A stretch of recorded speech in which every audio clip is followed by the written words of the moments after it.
Hello everyone and welcome to Live with Janome. I'm Miriam Coffey. I'm an education specialist here at Janome America and welcome to my studio. I hope you guys are really excited about today's video because I am. This is a new project for me. I haven't done anything like this before. And we're also using a machine that I haven't done a video with before, which is the MB-7, which is this beautiful machine right here. It is a embroidery only multi-needle embroidery machine. It has 7 needles to it, which means you don't have to change your thread color until every 7 color changes. So it makes doing projects with lots of color changes a lot faster and a lot easier. Specifically this project, because I digitized this lampshade pattern. So this is what we're going to be making. We're going to be making this really beautiful lampshade. And I digitized these flying geese here, and there are 7 colors of the flying geese. So all you have to do is press the start button and it's going to stitch out start to end, and you don't have to change your thread at all. So it's going to be really easy. We're going to go over the supply list now so that we are all on the same page, and we will also have a list of the supplies as well as the file for you to be able to create this on your own. So it is going to fit the M1 hoop for the MB-7. But if you don't have the MB-7, you can still create this project. You'll just have to change your threads every time, which isn't the end of the world. It's just going to take a bit longer for you than if you have the MB-7. So let's go ahead and go over those supply lists. So the first thing we're going to need is fabric. So we're going to need our fabric to embroider on. We're going to need some tearaway stabilizer. We're going to need some spray adhesive, and we're also going to need a glue stick or a glue gun with some glue sticks. On the spray adhesive, I do recommend to use a heavier duty spray adhesive than just a temporary kind, because we do want it to really stay in place. We're definitely going to need a lampshade because we're going to be covering a lampshade, so we need a lampshade. I do recommend the straight up and down kind and not the traditional lampshade shape. So we do not want to use this kind. It's going to be a lot harder to do. So we're going to stick with that straight up and down kind. So let's put that to the side since we don't need that. We're also going to need some twill tape or rickrack of some kind, some sort of ribbon that will go on the inside of my lamp to cover up those raw edges. And it's just going to make it a little bit cleaner and more professional looking. We're also going to need some pinking shears, a heavy duty glue stick. You could also use your glue gun for this, but I find the glue stick to be a little bit easier to work with and a little less messy. We're going to need a marking tool of some kind, some binder clips, and we're going to use the binder clips to clip around the edges of our lampshade to keep our fabric in place while we use our spray adhesive. And then lastly, we're going to need just some straight pins to keep our fabric out of the way as we embroider. So I'm going to clear out all the supplies here, and we're going to work on the embroidery aspect of it. So let's get all of this out of the way.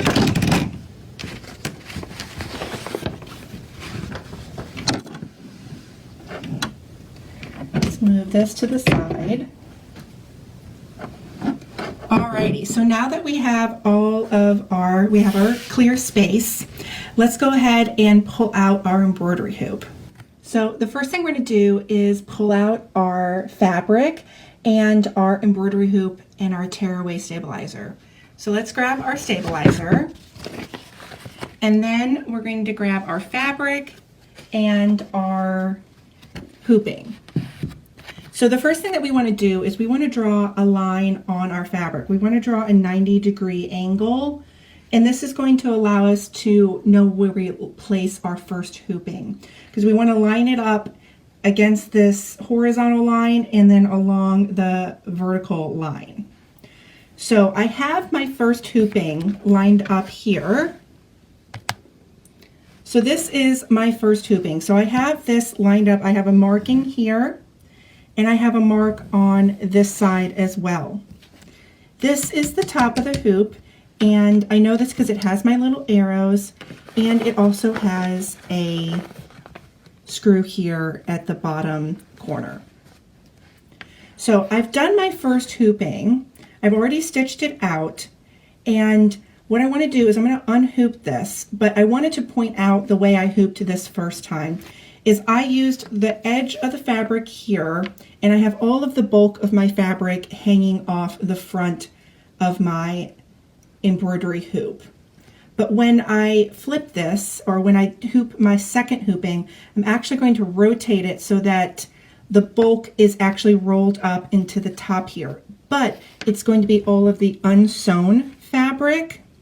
So it's going to take up a lot less space than if I continued to hoop in the direction that I'm currently hooping in. This would get really bulky because this would be all inside of the machine. So that's why I'm just doing this first one like this, and then we're going to flip it.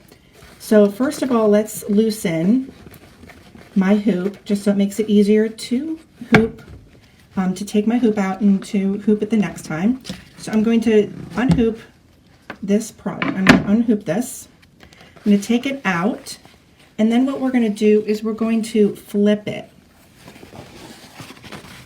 so that now the bulk of my fabric is at the top, which would be on the inside of my embroidery hoop. So it's going to go into this area here where I have my hand. This is where the bulk of that fabric is going to go. And this front part is going to hang off the front. So let's put our fabric, our stabilizer here. I'm going to pull our fabric up. I'm going to line this up. We're also going to pull, stabilize the previously hooped design a little closer to us because we want them to be a little closer together. And one of the great things about this project is that it's really pretty forgiving. So if you're a little off, it's not the end of the world. You don't have to worry about it being super precise. So now what we're going to do is I'm lining up along the side here. That looks good. I can pull this front piece back a bit. That looks really good. So I've got a nice straight line here, and we're just going to push down on the other side. So now what you can see is I've got this lined up right against the edge of my hoop, and then I have this straight line lined up right on the inside of this line here. It is a hair off, but again, this is a very forgiving hooping and a very forgiving project. So if you're a little off, it's okay, which is one of the reasons why I love this so much. So I just went ahead and tightened the screw here. And now what we're going to do is I'm going to push this hoop forward, and what we're going to do is right now I have all this extra fabric that would be bunched up in the center. But I want to actually fold it and roll it nicely. So I'm going to fold that in half. So now you can see that I have a nice flat piece of fabric, and then I'm going to roll this kind of tight so that I just have a short little roll, and I'm going to have the bulk of my fabric in the front. So I can see there's my nice little roll. What I'm going to do is I'm going to create a little pleat here.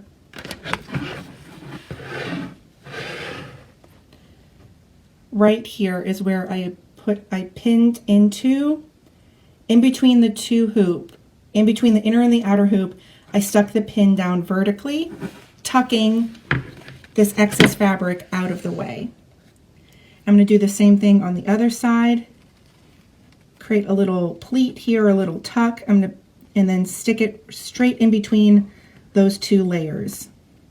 And that just keeps my fabric in place, and it's not going to roll back and forth. It's not going to flop over, and I'm not going to stitch over it. So it wouldn't get into the way. It would just be, it's going to stay back here nice and straight, while the bulk of this is going to be hanging off.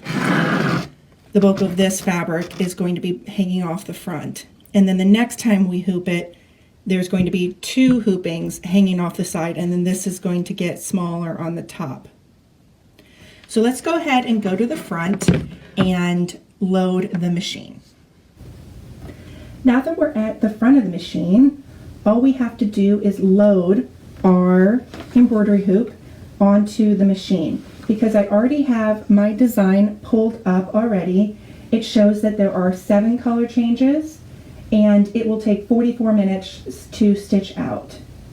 So all I have to do is insert my hoop. I'm going to push this down away and out of the way in the back and get this pin out of the way. We're going to insert under these tabs and just push forward until we hear that click. And now I have the excess of my embroidery hanging off the front here. All of the embroidery that has not yet been stitched out is rolled up and pinned in the back. And then all I would do is press that start button, and I would be on my way to my next hooping. But since that's going to take 44 minutes to stitch out, we're going to pretend that we already have it stitched out here. So I have my 2 hoopings here. And then all I would have to do to hoop the third time is unhoop my project and then rehoop it with my stabilizer, lining it up against the edge of this blue line, and then lining it up against where my next triangles are. Now, if I wanted to, I could even flip my design back and forth and either mirror image it so that I can have a little bit more of a random pattern to it, like I did on this one. So this is an example of it completely stitched out.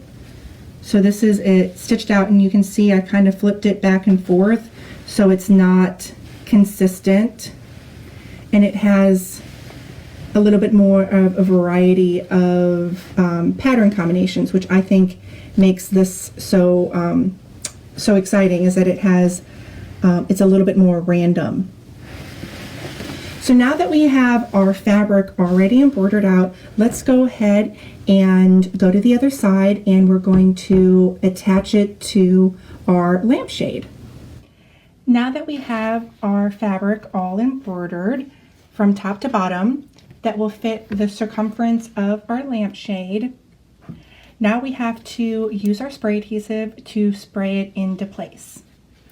So we're going to go ahead and switch angles here, and we're going to start off at this seam right here.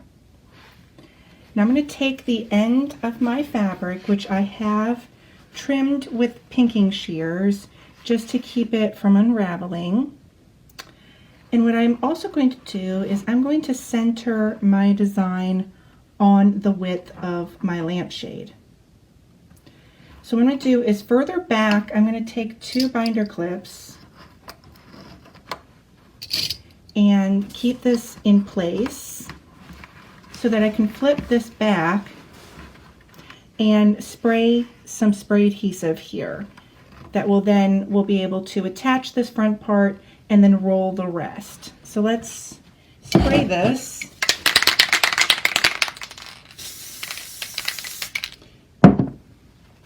So I've sprayed a bit at the front here. I'm going to flip this back. Now we're going to smooth this out, starting from the center out. It can also be helpful to hold from the inside with your other hand to put that on the inside and smooth outwards. And that way you make sure that you don't put an indent into your lampshade. So now that I have the top part of this secure, I'm going to flip back my fabric so that it can begin to roll. So I'm going to unclip this, and then you can see this is where it's attached here at the end. Now what we're going to do is we're going to spray more, and then we're going to roll and continually making sure that we're straight and that we're centered. So we're going to keep rolling. We would spray a little bit more, roll, and smooth as we go, and continue until we rolled all the way to where we got to the end. So we're going to get to the end here. I've created a fold here, and this is when my glue stick comes into play. So I could use my hot glue gun, but I find it to be easier to use my normal glue stick. And I'm going to glue this fold to itself.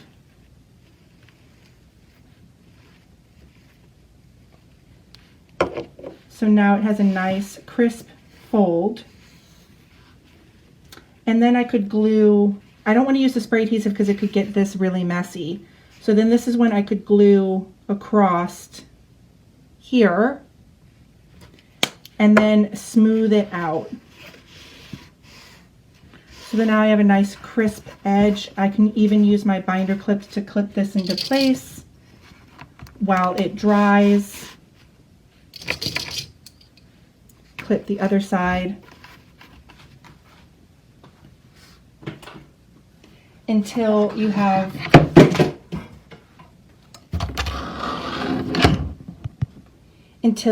a project like this. So this is one that's been sprayed all the way across. Now this is obviously a little bit more complicated than the one that we just did, but this is also a 7-color design, and there are 6 squirrels that go around. And these I actually did individually and then pieced them back together.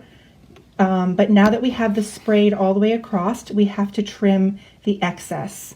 So let's take our pinking shears right here, and we're going to find an end here, and we're going to unclip this, and we're going to cut about 1 inch to 1.25 inches from the edge, and just trim all the way around.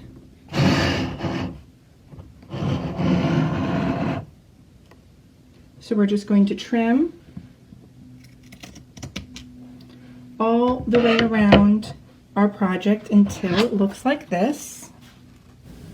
So now that we have our top and our bottom trimmed all the way around about a thumb or a knuckles width, so you can see it's about a thumb's width of fabric, trim that all the way around. Now it's time to use our glue gun.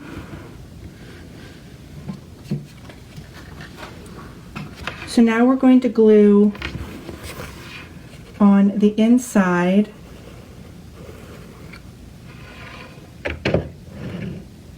and then we're going to kind of roll in and glue that into place. Kind of glue and roll that in. It's okay if it gets a little messy, we're going to cover this up. So I sometimes like to, if there's some excess, kind of roll the excess glue off. Then we're going to glue this next piece down. So we're going to glue that, glue a little excess more here on the side. So I've got that glued, and then kind of roll with my thumb in. This is when you need to take some scissors and cut at that intersection.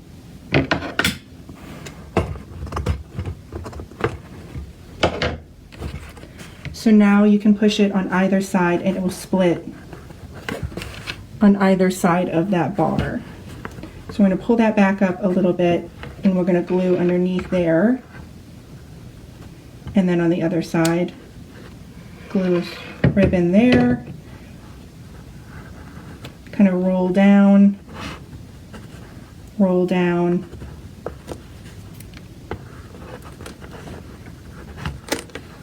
There's a little excess, don't worry about it, you can roll that off and clean that up later. So once we went all the way around the perimeter, see why I would glue all the way around, we're going to use the twill tape and we're going to glue over those raw edges.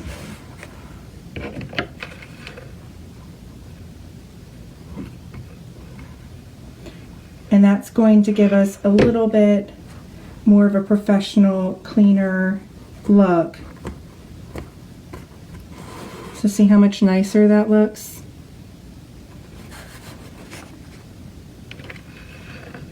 And we can keep gluing.